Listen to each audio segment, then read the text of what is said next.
안녕하세요. 매일 새로운 사연을 전하는 읽어주는 사연 라디오입니다. 구독과 좋아요, 많은 공유 부탁드립니다.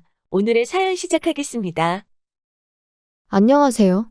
파렴치하고 이중인격이나 다름없던 남편과 마침내 이혼한 30대 여성입니다. 현실은 드라마보다 더하다더니 제가 설마 그 현실의 주인공이 될 줄은 상상도 못했네요. 어디서부터 이야기를 꺼내야 하나 싶은데 사실 얼마 전까지도 친정어머니를 제외하곤 그 누구에게도 제가 겪은 일을 속 시원히 털어놓지 못했는데 그건 결국 네가 멍청해서 당한 거라는 사람들의 조롱이 두렵기도 했고 제 스스로 그 사실을 인정하기까지가 쉬운 일은 아니었거든요. 하지만 사람이 계속 무섭다고 뒤로 숨기만 하면 발전이 없다잖아요. 그래서 일단은 이렇게 제 이야기를 하는 식으로 용기를 좀 내어보려고 해요. 남편하고는 대학교 때 처음 알게 되었고 이후로 그럭저럭 적당한 친구 사이로 지냈습니다. 하지만 졸업 이후로는 한동안 서로 소식조차 주고받지 않았어요. 어쩌다 오지랖 넓은 친구가 어떻게 지낸다더라 하는 안부 정도는 전해왔지만 딱히 궁금한 적은 없었고요. 그런데 지금으로부터 8년 전 대학교 친구들하고 마지막 20대를 불태워보자며 모인 자리에 남편도 오게 되었고 그렇게 막상 얼굴을 마주하니 또 이런저런 이야기를 주고받게 되더라고요. 그리고 그날 연락처를 주고받은 게 계기가 되어 이후로 곧잘 만나는 사이가 되었습니다. 바로 연애를 시작한 건 아니고 알고 보니 서로 직장이 가까워서 가끔 점심을 같이 먹는다던가 퇴근 후 맥주 한 잔을 한다던가 그런 만남이 대부분이었죠. 하지만 가랑비에 옷 젖는 줄 모른다고 그런 만남이 거듭되면서 저도 남편에게 호감을 갖게 되었고 그렇게 30살 가을에 저희는 정식으로 교제를 시작했습니다. 처음에 남편과 제가 연애를 시작했다고 하니 주변 지인들의 반응은 대부분 의외라는 식이었어요. 사실 남편하고 저는 뭐 하나 비슷한 구석이 없었거든요. 취미생활이나 입맛은 물론이고 살아온 환경도 아주 달랐죠. 일단 남편에 대해서 먼저 이야기를 해보자면 저랑 교제를 시작했을 당시 남편은 혼자였어요. 성인이긴 했으니 고아라는 말은 어울리지 않지만 대학교를 졸업하고 얼마 지나지 않았을 때 아버님이 사고로 돌아가셨고 이후로 줄곧 혼자 지냈다고요. 참고로 어머님은 남편이 초등학교에 들어가던 시기에 집을 나가셨고 이후로는 전혀 소식을 들은 바가 없다 했습니다.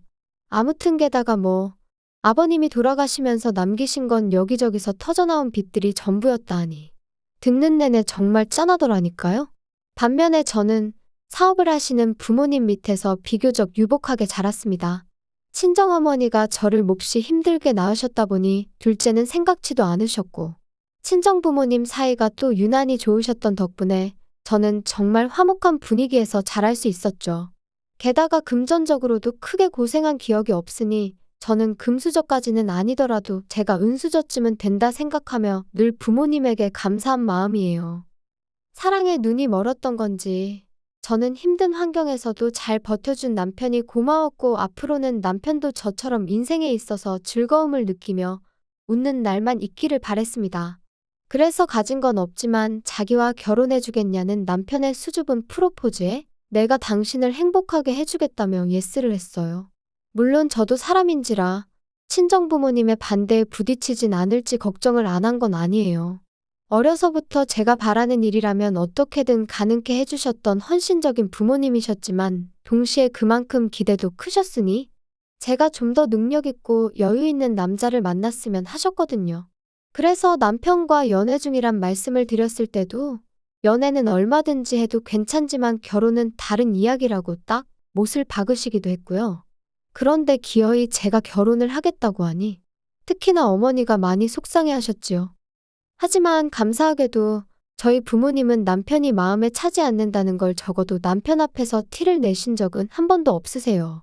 누군가는 어떻게 그럴 수가 있느냐고 가식적이라고 말하기도 하겠지만 적어도 남편이 처한 상황이 남편의 실수나 잘못으로 만들어진 것이 아니었던 만큼 남편 탓을 할 수는 없다고 하셨거든요. 그래서 저희 남편은 저희 집에서 자기를 반대했었다는 걸 결혼하고도 한참이 지날 때까지 몰랐네요. 아무튼 자식 이기는 부모 없다고 결국 친정부모님이 허락해 주셨습니다. 제가 남편 한 사람의 됨됨이만 봐달라고 몇 번이나 부탁드리기도 했고 실제로 아버지께선 그래도 남편이 성실하니 책임감도 있어 보이고 무엇보다 저를 무척이나 사랑하는 것 같으니 그것만 보자. 그렇게 어머니를 설득해 주시기도 하셨죠. 친정에서 집을 마련해 주셨고 남편은 그때까지만 하더라도 무척이나 감사해 했어요. 한동안은 제가 먼저 가자고 하지 않아도 저희 친정에 가서 밥을 먹고 오자는 둥, 친정 부모님을 모시고 어디를 가보자는 둥, 딸인 저보다 저희 부모님을 더 생각하는 것처럼 느껴질 만큼요.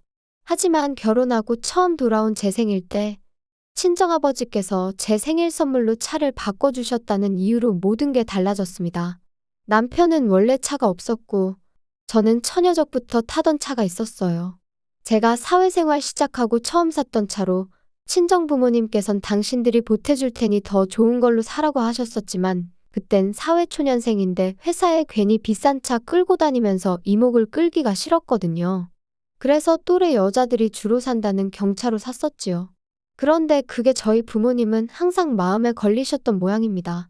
어쩌다 교통사고 뉴스라도 접하시면 저한테 이것 좀 보라며 속상해 하시기도 하고 화를 내시기도 하고 그러다 이제 결혼도 했으니 남편하고 같이 타라며 외제차를 선물로 뽑아주신 거였죠.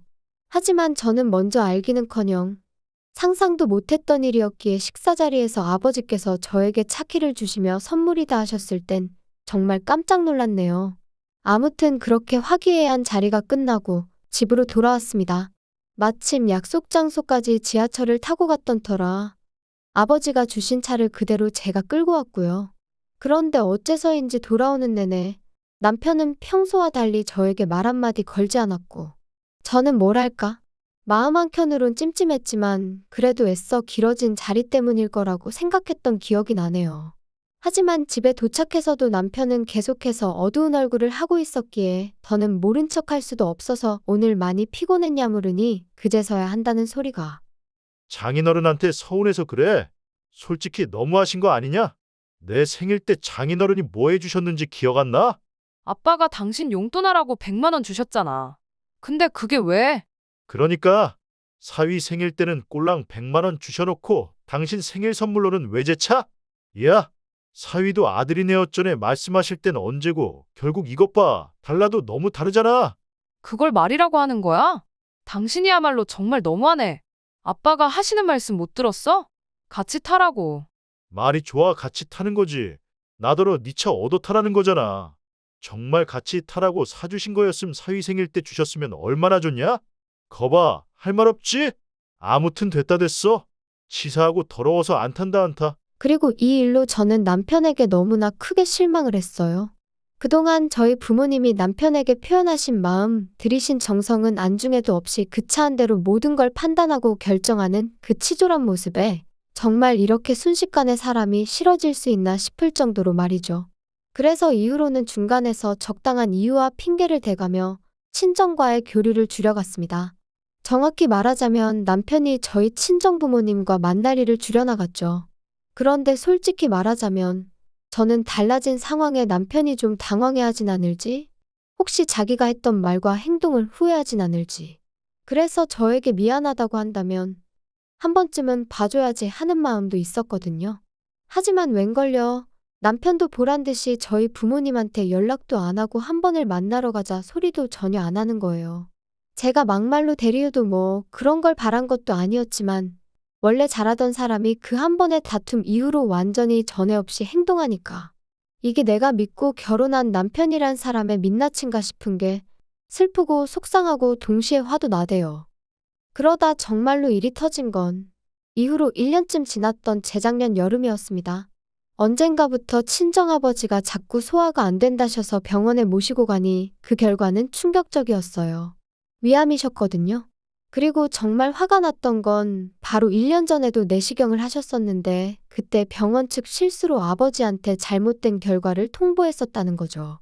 병원에서는 미안하게 되었다며 최선을 다해서 돕겠다 했지만 이미 손 쓸 새도 없이 상태가 나빠진 상황에서 그런 말이 무슨 위로가 되었겠어요? 아무튼 그런 거 저런 거 따지고 있을 시간이 없었습니다. 친정아버지는 바로 병원에 입원을 하셨고 그때부턴 모든 상황이 정신없이 흘러갔으니까요. 간병인을 쓰긴 했지만 그래도 대부분의 병간호는 친정어머니가 도맡아 하셨어요. 저는 회사를 관두고 아버지 사업을 살피기 시작했고요. 그리고 남편에게는 다른 건 바라지도 않는다고. 제발 적어도 당신 먹은 거 설거지는 해놓고 집만 좀 깨끗이 써달라 했죠. 살림을 부탁한 것도 아니고 적어도 어지르지만 말아달라고요. 그리고 한 달에 한 번만이라도 비록 우리 사이가 예전 같지는 않지만 그래도 아버지 면회는 와달라고 했는데 결론부터 이야기하자면 제가 부탁한 건 하나도 들어주지 않았습니다.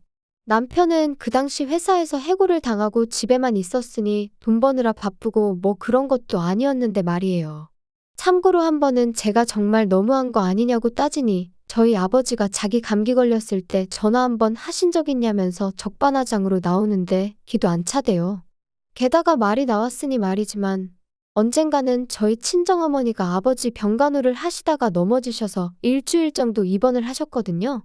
그래서 그때도 제가 두 분 다 병원에 계시니 한 번은 얼굴을 비추라 했는데 시부모님이 자기한테 먼저 전화를 한 번 주실 수 있는 거 아니냐는 둥, 사위가 간다고 무슨 도움이 되겠냐는 둥. 그때는 정말이지. 이따위로 할 거면 그냥 이혼하자 하고 싶은 걸 꾸역꾸역 참느라 죽는 줄 알았네요. 한편 1년여간의 투병 끝에 아버지는 세상을 떠나셨습니다. 사람들은 사위인 남편이 상주 노릇을 해야 하는 거 아니냐 했지만 저는 제가 하겠다고 했지요. 그리고 제가 이런 말 하는 게 어떻게 들릴지는 몰라도 남편도 말이라도 자기가 하겠다 그러지도 않았어요.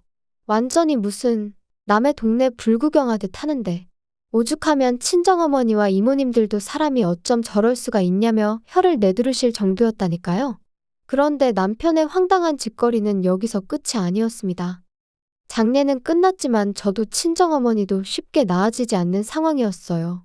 특히나 친정어머니는 계속해서 당신이 조금만 더 아버지의 건강을 유심히 챙겼다면 이렇게 떠나시는 일은 없었을 거라며 자책을 하셨는데 저는 그런 어머니를 위로하면서 동시에 계속해서 아버지가 하시던 사업을 이끌어 나가야 했기에 안팎으로 정신이 하나도 없었죠. 그리고 남편은 그때까지도 이따금씩 지인의 사무실에 나가서 자기 용돈이나 벌어오는 수준이었던 데다가 그나마 그것도 하는 일이라며 집안일에는 요만큼도 관심이 없었으니 저로서는 정말 어디 하나 마음 기댈 곳 없이 힘겨운 하루하루를 이어가야만 했습니다. 그런데 그러던 어느 날 남편이 저에게 소개할 사람이 있다고 하더라고요. 그리고 저는 순간이지만 이 와중에 어디서 혹시 애까지 낳았나 싶은 게 정말 말 그대로 가슴이 철렁했네요.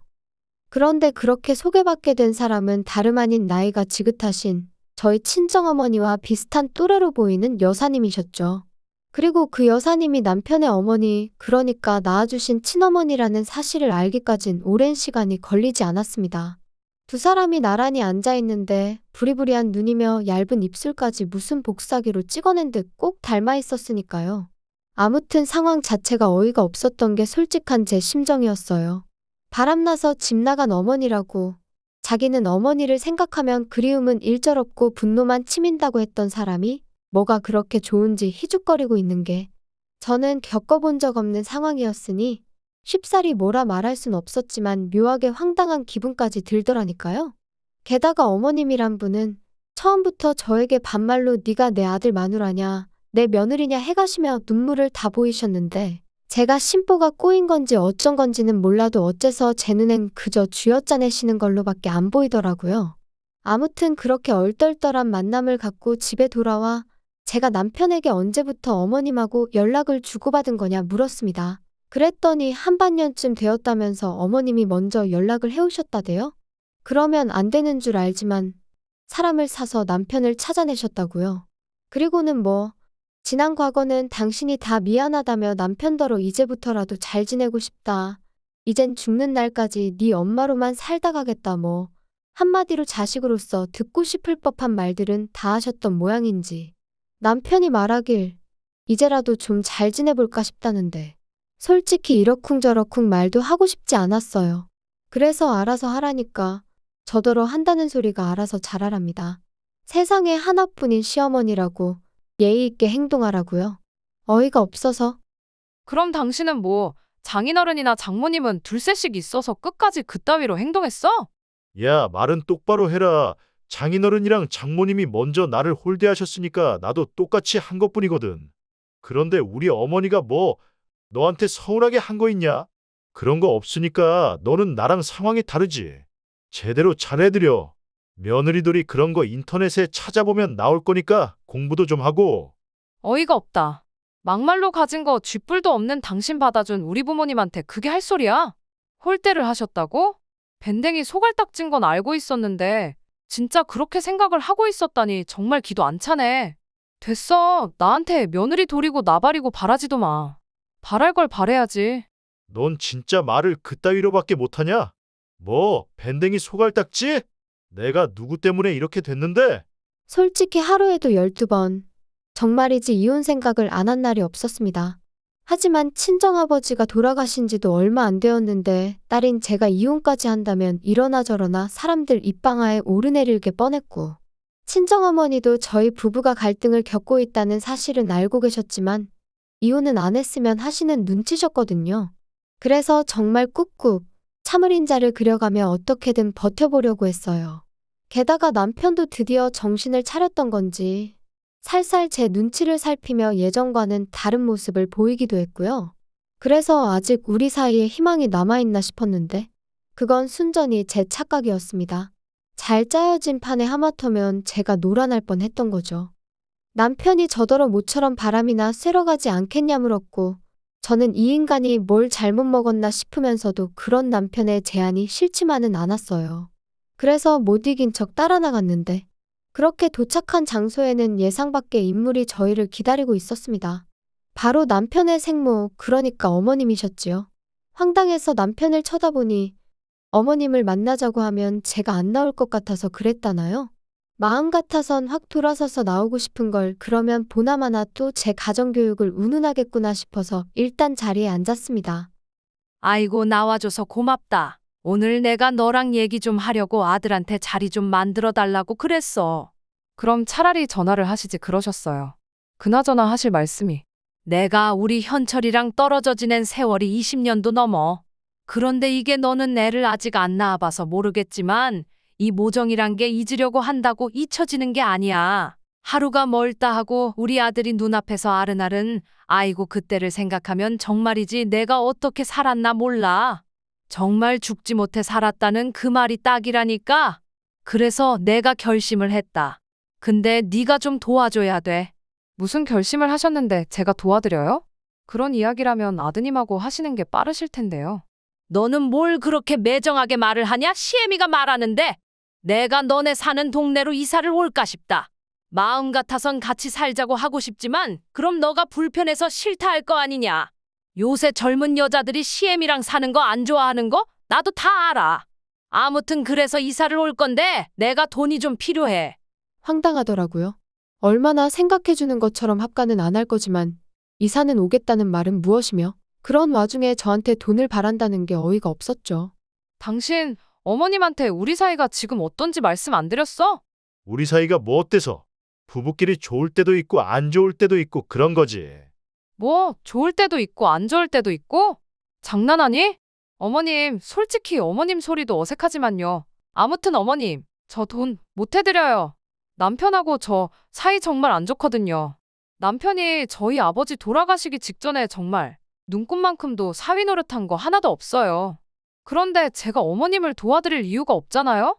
번지수 잘못 찾으셨어요. 이사를 오시든 말든 그건 알아서 하실 일인데 확실한 건 저는 돈 못 해드립니다. 너 미쳤어? 지금 무슨 소리를 하는 거야? 말을 그따위로밖에 못해? 이 정도만 하고 많은 걸 다행인 줄 알아. 진짜 당신 제정신이니? 어떻게 이런 자리를 만들 생각을 해? 당신 어머니니까 당신이 알아서 해. 돈 있으면 해드리던가. 야씨, 내가 돈 있으면 아쉬운 소리 하겠냐? 그러지 말고 한 번만 도와줘라. 우리 엄마 불쌍하지도 않냐? 더도 안 바라고 4천만 해줘. 전세 보증금하게. 그거 네 차값 반도 안 된다. 아마 하늘에 계신 장인어른도 그래 그거 해주고 사이좋게 지내라 하고 계실걸? 미친 거 아니야. 지금 누굴 들먹여? 절대 못 해줘. 아니 안 해줘. 내가 돈을 믹서기에 갈아버리면 갈아버렸지. 너한테는 안 줘. 진짜 날강도가 따로 없네. 내가 우리 엄마 생각해서 거지 같은 남편이지만 그래도 내가 이혼녀 소리 들을까 전전긍긍하는 우리 엄마 생각해서 그래서 그냥 꾹 참고 너랑 살려고 했거든. 근데 아니네. 내가 미쳤네. 더는 같이 못 살겠으니까 그만 헤어져. 정말 솔직히 남편이 저희 아버지가 입원해 계시는 동안 그동안 죄송했다고 한마디라도 해드렸다면, 그러면 저는 그래도 그 한 번을 평생의 위안으로 삼고 남편과 이혼까지는 하지 않았을 거예요. 하지만 정작 자기는 아무것도 안 해놓고 저한테 뭔가를 바란다는 게 사람이 이럴 수가 있나 싶대요. 게다가 어머님이란 분도 막말로 남편을 키우다 빚을 지신 것도 아니고 듣자 하니 죄다 외도와 사기를 당한 탓에 그 꼴이 되셨던 건데, 그저 남편의 어머니란 사실 하나로 제가 다 해드려야 한다는 게 아무리 생각해봐도 도무지 납득이 되질 않더라고요. 그래서 결국 제가 먼저 오늘 어머님이 하신 말씀은 못 들은 걸로 하겠다며 자리에서 일어났습니다. 남편에게는 갈라서 자는 내 말은 홧김에 내뱉은 게 아니라 진심으로 한 소리니 그런 줄 알라 했고요. 그리고 저는 택시에 올라타 그 길로 곧장 강남으로 향했습니다. 몇 번이나 이혼을 하고 싶었고 그때마다 여러 자료를 찾아봤던 탓에 어디로 가야 할지 확실히 알고 있었으니까요. 그리고 그때부턴 친정어머니의 체면과 걱정보다는 제 인생만 생각하기로 했지요. 그래서 어머니께도 알리지 않고 이혼 소송을 진행해 나갔어요. 사실 어떻게든 협의 이혼 쪽으로 하고 싶었는데 남편이 자기가 죽으면 죽었지 이혼은 못한다고 버텨대는 통에 정말 몇 달 동안 얼마나 가슴앓이를 했는지 모릅니다. 아무튼 지리했던 싸움의 결과는 당연히 제가 이겼지요. 남편은 빈몸으로 제 집에서 나갔고 어쩌다 저랑 이혼하게 된 건지는 이제 곧 친구들도 알게 될 거예요.